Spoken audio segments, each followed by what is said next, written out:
Chapter 14. Abram rescues Lot. About this time war broke out in the region.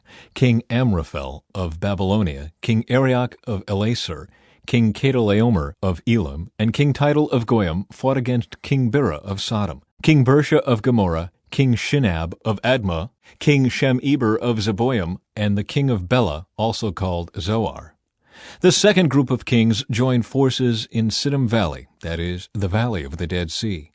For 12 years they had been subject to King Chedorlaomer, but in the 13th year they rebelled against him. 1 year later, Chedorlaomer and his allies arrived and defeated the Rephaites at Ashtaroth-Karnaim, the Zuzites at Ham, the Emites at Sheva Kiriathaim, and the Horites at Mount Seir, as far as El Paran at the edge of the wilderness. Then they turned back and came to En-Mishpat, now called Kadesh, and conquered all the territory of the Amalekites, and also the Amorites living in Hazazon Tamar. Then the rebel kings of Sodom, Gomorrah, Admah, Zeboim, and Bela, also called Zoar, prepared for battle in the valley of the Dead Sea.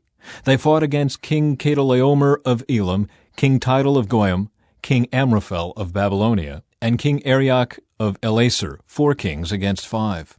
As it happened, the valley of the Dead Sea was filled with tar pits, and as the army of the kings of Sodom and Gomorrah fled, some fell into the tar pits, while the rest escaped into the mountains.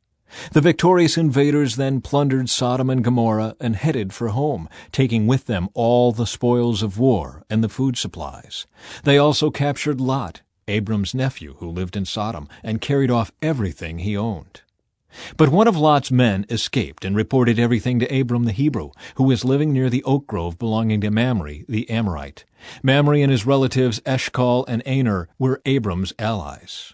When Abram heard that his nephew Lot had been captured, he mobilized the 318 trained men who had been born into his household. Then he pursued Chedorlaomer's army until he caught up with them at Dan. There he divided his men and attacked during the night. Chedorlaomer's army fled, but Abram chased them as far as Hobah, north of Damascus. Abram recovered all the goods that had been taken, and he brought back his nephew Lot, with his possessions and all the women and other captives.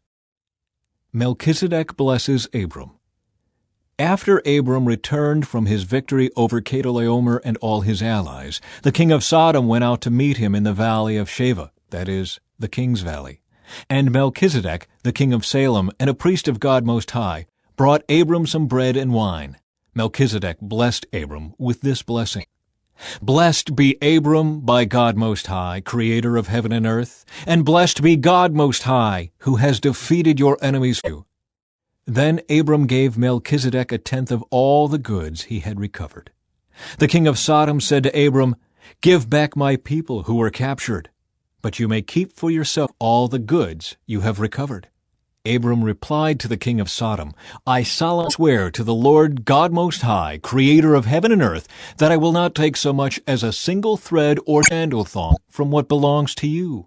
Otherwise you might say, I am the one who made Abram rich. I will accept only what my young warriors have already eaten, and I request that you give a fair share of the goods to my allies, Aner, Eshcol, and Mamre."